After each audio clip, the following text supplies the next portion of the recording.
आज की कहानी है मूर्ख साधु और ठग। एक बार की बात है, किसी गांव के मंदिर में देव शर्मा नाम का एक प्रतिष्ठित साधु रहते थे। गांव में सभी लोग उसका सम्मान करते थे।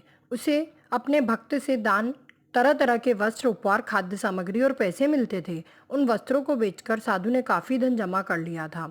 साधु कभी किसी पर विश्वास नहीं करता था और हमेशा अपने धन की रक्षा के लिए चिंतित रहता था। वह अपने धन की पोटली हमेशा रखता था और उसे साथ अपने लेकर चलता था। उसी गांव में एक ठग रहता था। बहुत दिनों से उसकी नज़र साधु के धन पर थी। ठग हमेशा साधु का पीछा किया करता था, लेकिन साधु उस गठरी को कभी अपने से अलग नहीं होने देता था। आखिरकार उस ठग ने एक छात्र का वेश धारण किया और साधु के पास पहुंच गया। उसने साधु से मिन्नत की कि वह उसे अपना शिष्य बना ले, क्योंकि वह ज्ञान प्राप्त करना चाहता है। साधु तैयार हो गया और इस तरह वह ठग साधु के साथ मंदिर में रहने लगा।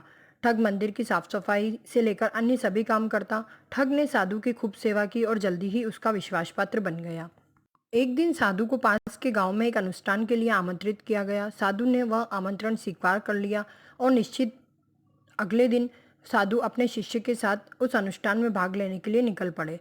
रास्ते में एक नदी पड़ी। साधु ने स्नान करने की इच्छा व्यक्त की। उसने पैसे की गठरी को एक कम्बल के भीतर रखा और उसने नदी के किनारे पर रख दिया।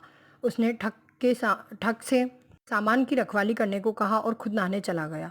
ठग को तो कभी से इसी पल का इंतजार था। जैसे ही साधु नदी में डुबकी लगाने गया, वह रुपयों की गठरी लेकर भाग गया।